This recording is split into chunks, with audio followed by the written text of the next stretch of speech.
చందమామ తోట. ఒక చిన్న గ్రామంలో అన్వి అనే చిన్న పాప ఉండేది. ఆమెకు చందమామ అంటే చాలా ఇష్టం. ప్రతి రాత్రి తండ్రితో కలిసి బయట కూర్చొని చందమామను చూస్తూ కథలు వినేది. ఒకరోజు రాత్రి చందమామ తళతళా మెరుస్తూ అన్విని పిలుస్తున్నట్టుగా అనిపించింది. అన్వి, నువ్వు ప్రతిరోజు నన్ను ఎంతో ప్రేమగా చూస్తావు కదా, నిన్ను ఒక ప్రత్యేకమైన తోటకి తీసుకెళ్తాను అంది చందమామ. అన్వికి ఒక్కసారిగా నిద్ర వచ్చింది. తేరుకోగానే ఆమె మబ్బులతో తయారైన ఊయలపై ఉంది. అది వెన్నెలతో మెరిసే ఆకాశంలో పైకి ఎగురుతూ ఉంది.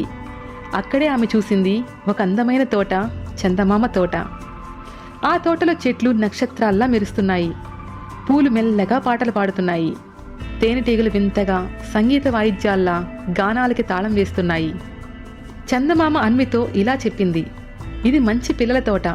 నువ్వు మంచి పనులు చేస్తూ అందరికి సహాయం చేస్తే ఈ తోట నీ కలల్లో ఎప్పుడూ కనిపిస్తుంటుంది అని అంది. ఉదయాన్నే అన్వి లేచింది. అది కళా నిజమా?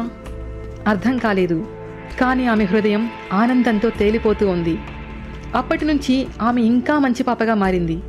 అందరికీ సహాయం చేస్తూ రాత్రిళ్ళు మళ్లీ చందమామను చూస్తూ నవ్వుతూ గడిపేది.